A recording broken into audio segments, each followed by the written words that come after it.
knjižnega trga.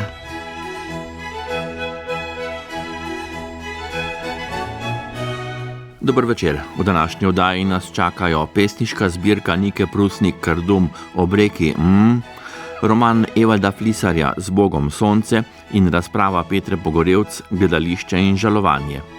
Recenzije so napisali Andraž Stevanovski, Marija Švajncer in Muanis Sinanovič.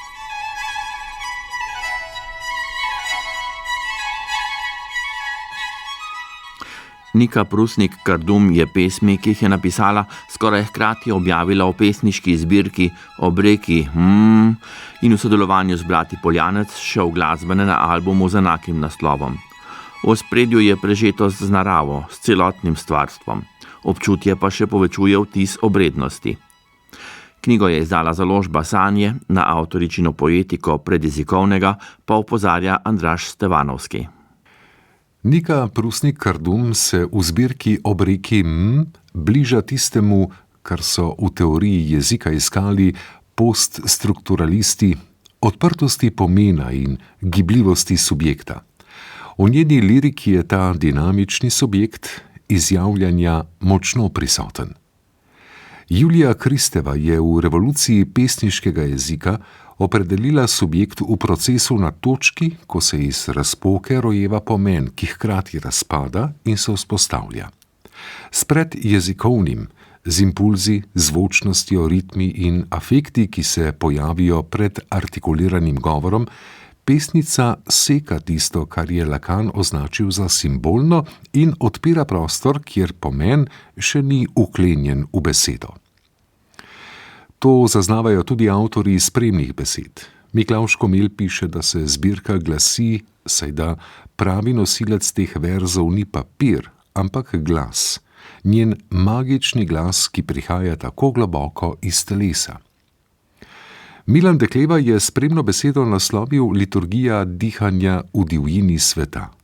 Boris A. Novak pa piše, da je bilo ob uglasbitvi pesmi mogoče slišati vsak zven in pomen, besedo, zlog, ter nadaljuje in vsi smo čutili, da posluša tudi prva duša, skriti Bog. Zbirko Ob reki sestavlja 17 pesmi. V njih je veliko medmetov in glasov, v pesmi Sinje Bradec sta to denimo dve kitici ajev.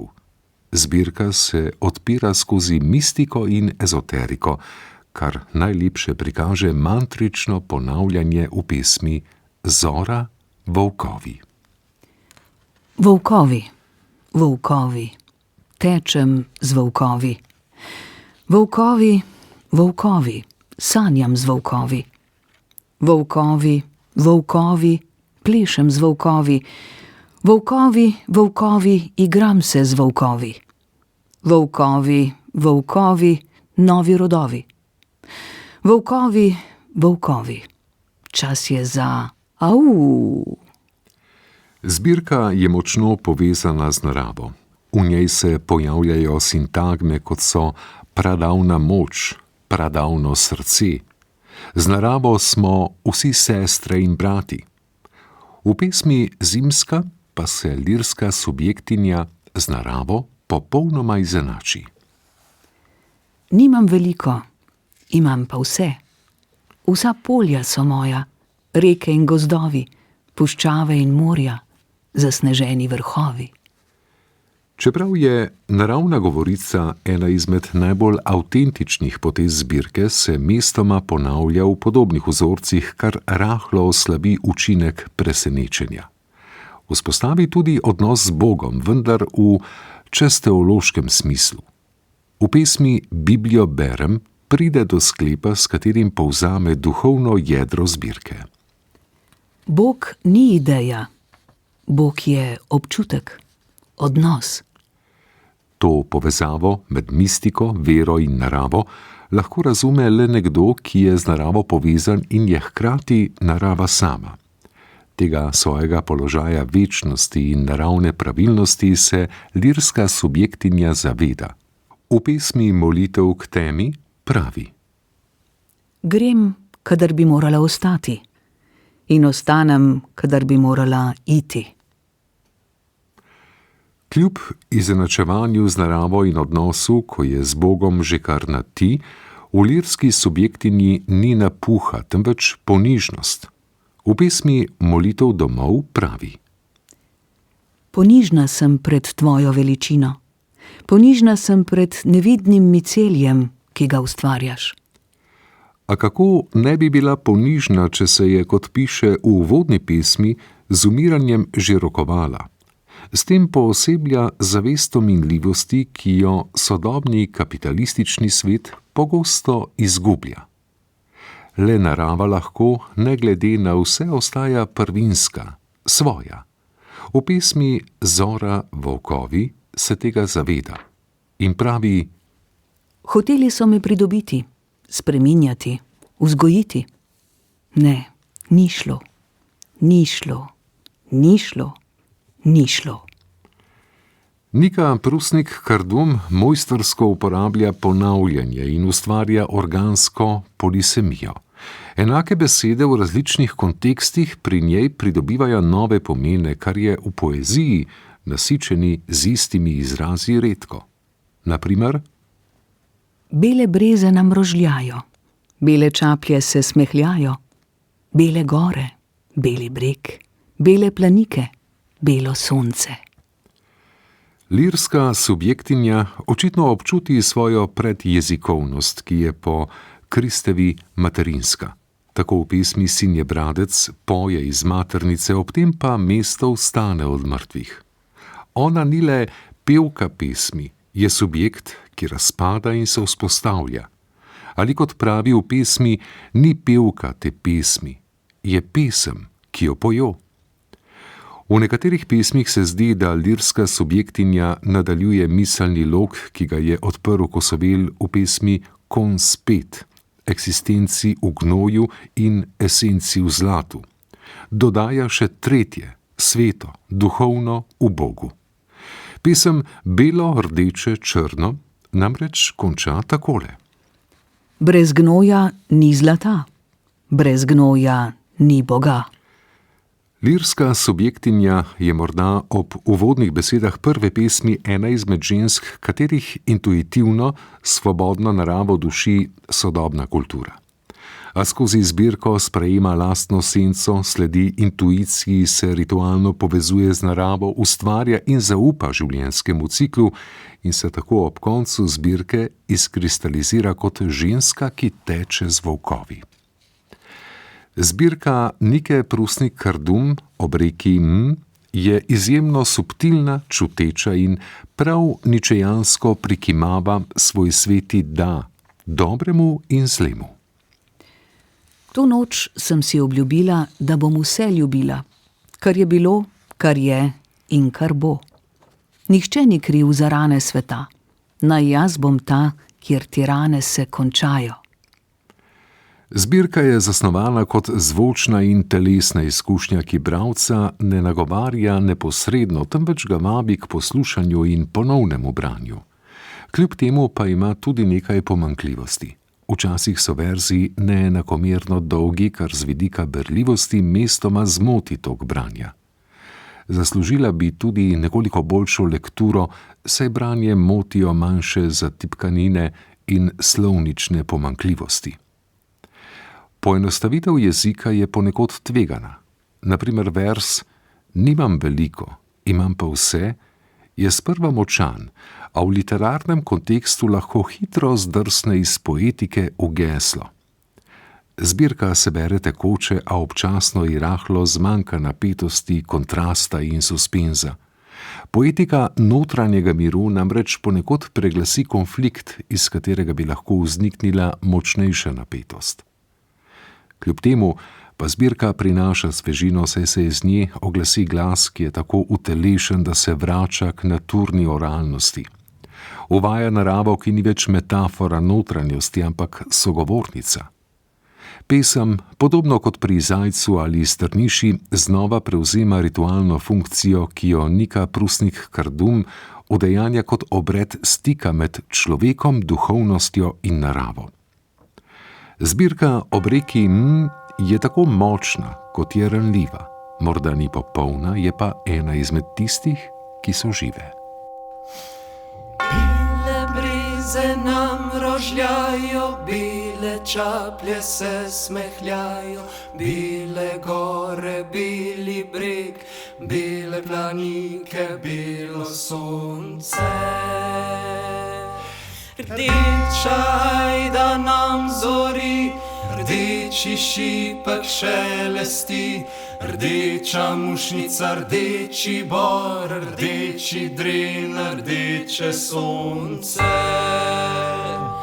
Črna prst nam že diši, črna štorklja stran leti, črno jezero, črni vrh, črna plesen, črno sonce.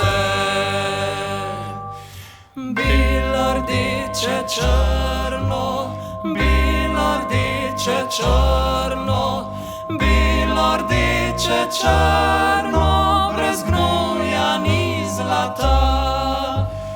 Bilo rdeče črno, bilo rdeče črno, bilo rdeče črno, brez gnoja ni zlata. Brez gnoja ni Boga.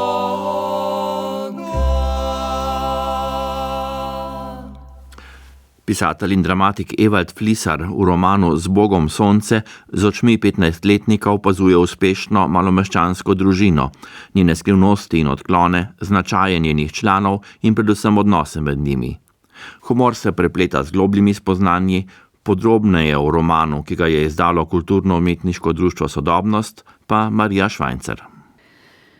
Žanrsko bi bilo mogoče novo Flisarjevo literarno delo označiti za družinski roman, hkrati pa je treba poudariti, da je vsebinsko in pomensko veliko več. Po eni strani vznemirljiva humoristična stvaritev, po drugi pa pretresljivo slikanje usode, ki se poigrava z ljudmi. Z Bogom sonce je romaneskno delo, ki se dogaja, kot da bi gledali film ali gledališko komedijo. Humor ne sme biti omejen z moraliziranjem in tako so tudi Flisarjevi protagonisti in protagonistke kar precej neposredni ter žaljivi, zajedljivi, pikri in nesramni. Družinski odnosi so močno načeti, v igri je tudi denar. Če pa gre za denar, si tisti, ki ga imajo, in oni, ki bi ga radi imeli, ne postavljajo mej in si marsikaj privoščijo. Prvoosebni pripovedovalec je fant zadnjega razreda tedanje 8-letke, star približno 15 let. Prijateljsko in glasbeno je povezan s sošolcem, zgodi pa se, da nehote postane udeleženec zapletov sošolčeve nenavadne družine. Burno dogajanje si zapisuje v dnevnik in sanjari, da bo v prihodnosti o vsem tem in še marsičem napisal roman. Ne izreka vrednostnih sodb, njegovi zapiski so dovolj zgovorna družinska predstava z vsem smešnim in tragičnim vred. S sošolcem se ukvarjata z glasbo in načrtujeta nastop na valeti. Fant igra kitaro, sošolcu pa stric, ki se po 15 letih vrne iz Amerike, prinese sintetizator. Iz popevk, ki jih izvajata, in prelomnih dogodkov je mogoče razbrati dogajalni čas, to je približno pred koncem tisočletja v Prekmurju. Humor se vzpenja v višave, vse do absurda in nonsensa, je obešenjaški, črn in tudi grenak. Dedek in babica sta morda dementna, čisto mogoče pa je, da sta zaradi ravnanja sorodnikov in lastnih doživetij samo razočarana in hudobna. Dedek pokaže jezik in z naravnimi prebavnimi glasovi kar naravnost ponazori, kaj si misli. Babica si po potrebi ušesa maši s čepki, toda zdi se, da ves čas prav dobro sliši, kaj se dogaja okrog nje. Flisarjev slog je razkošen, barvit, poln miselnih obratov, paradoksov in presenečenj. Dialogi so sočni, razgibani in duhoviti, metafore barvite in estetsko prepričljive. Pisatelj zna v dogajanju ustvarjati napetost in pričakovanje. To, kar se v razpletu zgodi, je nekaj čisto drugega, kot bi bilo mogoče predvidevati. Moški ženske imenujejo z nazornimi in ne preveč spodobnimi izrazi, ženske jim ne prizanašajo in jim vračajo s podcenjevanjem in razvrednotenjem njihovega ega, pa tudi moškosti. Večina teh oseb kar rada pregloboko pogleda v kozarec. Obnašanje posameznikov in posameznic se pogosto sprevrže v grotesko, pa če se oglašajo in repenčijo oblastna amaterska slikarka, vinjena soseda ali jezljiva babica. Zlasti pa dedek, ki je z literarnega vidika najbolj plastično in domiselno orisana oseba. Stari mož je zadel na loteriji in si lahko privošči celo nakup opuščenega dvorca. Svet, gledan skozi najstnikove oči, je po eni strani grd, popačen, skrivenčen in ogrožajoč, po drugi pa tako čudno naš. Koliko se imajo ti ljudje sploh radi? Nekoliko že, toda ne toliko, da bi popustili in skušali biti strpni drug do drugega. Ne pomislijo, da so pravzaprav sami tisti, ki si krojijo lastno usodo in ravnajo tako, da vzbujajo nasprotovanje in odpor. Tudi varanje ni nič posebnega, zmerjanje je nazorno in kleno, sprenevedanje pa prav tako. Še sami priznavajo, da so se znašli v družinski krizi in da je njihova družina kratko malo nora. Ne gre za norost, ki bi jo bilo ustrezno imenovati duševna motnja, temveč za človeško pritlehnost in podlost. V marsičem je nemoč tista, ki jih ovira, da bi se dvignili iz tal. Premajhni smo za tisto, o čemer sanjarimo. Brez ljubezni seveda ne gre. Prvoosebni pripovedovalec globoko ljubi nekoliko starejše dekle, tako zelo, da ji napiše sonetni venec. Sčasoma ga zaskrbi, da bo ljubezen ogrozila njegovo napredovanje na literarnem področju, zato razmerje, ki se sploh še ni razcvetelo, kar tako prekine. Še dobro, da se je tako odločil, saj se na koncu razkrije presenetljiva in zavezujoča resnica. Seveda pa je dekletu treba napisati poslovilno pismo, v katerem naznani, da bo nekoč slaven in ga bo poznal ves svet. Pismo ne pride do naslovnice. Morda je v tem fantu, ki je v druženju s tujo družino prikazan brezbarvno, njegova notranjost pa je močno razburkana, drobec česa avtobiografskega. Ewald Flisar je bil rojen v Gerlincih, odšel je v svet in postal svetovljan. Njegova dramska dela uprizarjajo na vseh koncih in krajih in je eden najbolj prevajanih slovenskih romanopiscev in dramatikov. V tujini je izšlo več kot 170 prevodov njegovih del. Roman Čarovnikov vajenec je bil na Slovenskem velika uspešnica. Kar 13 Flisarjevih romanov je bilo nominiranih za nagrado Kresnik. Je prejemnik več Grumovih nagrad, nagrade Prešernovega sklada, Župančičeve nagrade za življenjsko delo, pred nedavnim pa je prejel tudi nagrado Prozart za razvoj literature na Balkanu, ki jo podeljujejo v okviru mednarodnega literarnega festivala Proza Balkan. Leta 2023 je bil izvoljen za izrednega člana Slovenske akademije znanosti in umetnosti.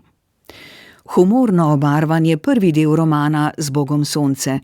V nadaljevanju pa se začne prvoosebni pripovedovalec odzivati na temačne skrivnosti iz prejšnjih časov in tako je sedanjost določena s preteklostjo. Spomin obremenjujejo različni dogodki, od delovanja v službi državne varnosti, ovajanja, izdaje in povzročitve požara iz malomarnosti, vse do posilstva, laži in pokvarjenosti. Odrasli s svojimi sprevrženimi dejanji obremenijo mladega fanta ter povzročijo njegovo stisko in žalost. Prisilijo ga k odkrivanju grozljivih resnic in pojavnih oblik človeške zlobe. Ne da bi bil česarkoli kriv, je iznenada po svoje upleten. Ewald Flisar zna presenečati z literarno vznemirljivo mešanico ter menjavanjem ljubezni in sovraštva. V mejnih položajih jočejo tudi moški.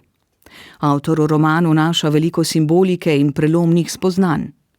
Sončni mrk, ki ga vsi nestrpno in z zanimanjem pričakujejo, prikliče premislek o tako imenovanih grehih, ki so jih storili, krivicah, krivdi in želji, da bi z dobrimi deli še kaj popravili. Ko se človek poslavlja od življenja, dahne, Zbogom sonce. Poraja se veliko prelomnic in preizkušenj. Toda ljudem moramo odpustiti krivice, ki so nam jih storili, vendar ne samo njim. Odpustiti moramo tudi samim sebi. Samo tako bomo lahko živeli naprej svobodni. Drugače bomo ostali ujetniki. V poglobljeni spremni besedi literarna kritičarka in prevajalka Alenka Urh pravi, da so na velikem odru literarne ustvarjalnosti Evalda Flisarja v središču pozornosti vselej medosebni odnosi. V romanu Z Bogom sonce je razgrnjen niz raznovrstnih deviacij, idiosinkrazij in temačnih skrivnosti dveh družin. Alenka Urh se poglobi tudi v druga Flisarjeva literarna dela in poudari pomen njegovega vsestransko kakovostnega literarnega opusa. Svoj premislek sklene z ugotovitvijo, da je Z Bogom sonce roman, ki ne mara bolj radikalno kot vsi prejšnji, prikazuje dramo človekovih odnosov na nesmiselnem odru naših življenj in ima zato v Flisarjevem opusu posebno mesto.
Dramaturginja in teatrologinja Petra Pogorevc v razpravi Gledališče in žalovanje raziskuje uprizarjanje smrti kot izgube. Teoretski pristop pri tem sistematično dopolnjuje z analizo sodobnih gledaliških predstav, še posebej pa se ustavi pri tistih, v katere je posegla resnična smrt. Knjigo je izdalo Mestno gledališče ljubljansko, o njej piše Moanis Sinanović. Petra Pogorevc je vsestranska gledališka delavka, je dramaturginja, teoretičarka, nagrajena kritičarka, urednica teatrološke knjižne zbirke ter piska popularnih biografij o velikih slovenskih gledaliških ustvarjalcih, pokojnem Radku Poliču Racu in Jožici Avbelj. Iz njenega pisanja in zornih kotov, ki med drugim izražajo tudi zvesto posvečenost svojim gledališkim kolegom, je razvidno, da živi gledališče v žlahtnem klasičnem pomenu kot pripadnica gledališke družine. Gibko v svojem angažmaju in intelektualnih pristopih, kjer je zmožna prehajati od lahkotnejših tem do trde teorije. Prav resna teorija in osebni angažma sta podstat knjige Gledališče in žalovanje. Uprizarjanje smrti kot izgube, pripravljene na podlagi doktorske disertacije. Osebni angažma izhaja iz vprašanja ob dogodku, na katerem se je gledališka družina z gledališkimi sredstvi poslovila od umrlega igralca Jerneja Šugmana. Zastavilo se je eksistencialno vprašanje o zmožnosti gledališča, da se avtentično odzove ali uprizori smrt in odgovarja s teoretskimi pristopi in kritiško analizo sodobnih gledaliških predstav uveljavljenih mednarodnih in domačih režiserjev. Delo zajema teatrologijo, antropologijo, psihologijo in filozofijo. Filozofsko se opira na vprašanje Alaina Badiouja o odnosu umetnosti 20. stoletja do realnega. Kako daleč zmore in sme iti umetnost, če želi ohraniti svojo integriteto pri poskusih zajeti realno, tisto, kar je bilo iz umetnosti poprej izločeno in izvrženo. Takšno soočanje z realnim se vselej spopada tudi z etičnimi vprašanji. Teh se Petra Pogorevc loteva nekonvencionalno in enako gibko, kot je njen splošni gledališki angažma, z občutkom za nianse, kontekste, pomisleke, argumente naklonjenih in nenaklonjenih kritik. Vendarle pa se med tistimi bralci, ki gledališča ne živijo tako silovito ali imajo z njim zgolj občasne stike, vseeno lahko pojavi določen prepad. Prepad tega istega vprašanja o realnem, ki si ga manj uki opazovalci seveda zastavljajo na zunanji in popreproščeni način razmisleka o pomenu sodobne umetnosti nasploh. V teh delih je pomembno, da si bralci ustvarimo podoben hermenevtični posluh, kot ga ima avtorica do strogo teatroloških vprašanj. Da je ta prepad mogoče dialoško premostiti, omogočajo številna poglavja, ki se ukvarjajo z odnosom do smrti danes in skozi zgodovino. Ta poglavja, ki jih že po naslovih lahko izsledimo v kazalu in jih lahko kdorkoli bere tudi izolirano od preostanka knjige, se ukvarjajo z vprašanji slehernika, z vprašanji žalovanja in pomena smrti v naši kulturi oziroma kulturah na Zahodu, ki je na nenavaden način tako monokulturen kot multikulturen. V njih se lahko seznanimo s psihološkimi teorijami žalovanja in poti, ki nas je pripeljala do današnjega stanja. Avtorica jih včasih neočitno, nekoliko preskakujoče, a vselej smiselno vplete v obravnavo gledaliških predstav. Današnje stanje Petra Pogorevc lucidno umešča v postmoderni kontekst. Povežemo ga lahko z delno, produktivno teologijo Johna Davida Caputa, ki pravi, da živimo v postsekularnem svetu. V svetu, kjer se magično mišljenje vrača ravno skozi tehnologije, ki omogočajo spektakel in ki v zavesti obujajo angelske sile, so prisotnost v prostoru in času in njuno relativnost. Prav sodobne tehnologije in družbena omrežja omogočajo, da se smrt vsaj na površinski ravni znova vrača v družbeno zavest, potem ko je bila v drugi polovici 20. stoletja iz nje praktično izrinjena. Najbrž tudi, če dodamo, zaradi nastopa neoliberalizma, ki je slavil zgolj produktivnost in ekonomsko tekmovanje, nemoč, ki prinaša državi in posledično kapitalu, stroške pa je skušal izriniti iz obzorja. Zaključimo lahko, da se z vprašanjem realnega smrti na podoben način soočamo tako sleherniki kot gledališčniki. Delo bo ljubiteljem gledališča in teatrologom najbrž zanimivo že v osnovi, bralcem, ki jih zanimajo ne le poslovne knjige resnega značaja in gledališču, sicer niso tako posvečeni, pa predstavlja prijetno popestritev, med katero se lahko skozi občutljivo, a konceptualno dosledno pisavo soočijo sami s seboj in svojim odnosom do sodobnega gledališča in umetnosti nasploh, ne glede na to, ali so jima naklonjeni ali ne.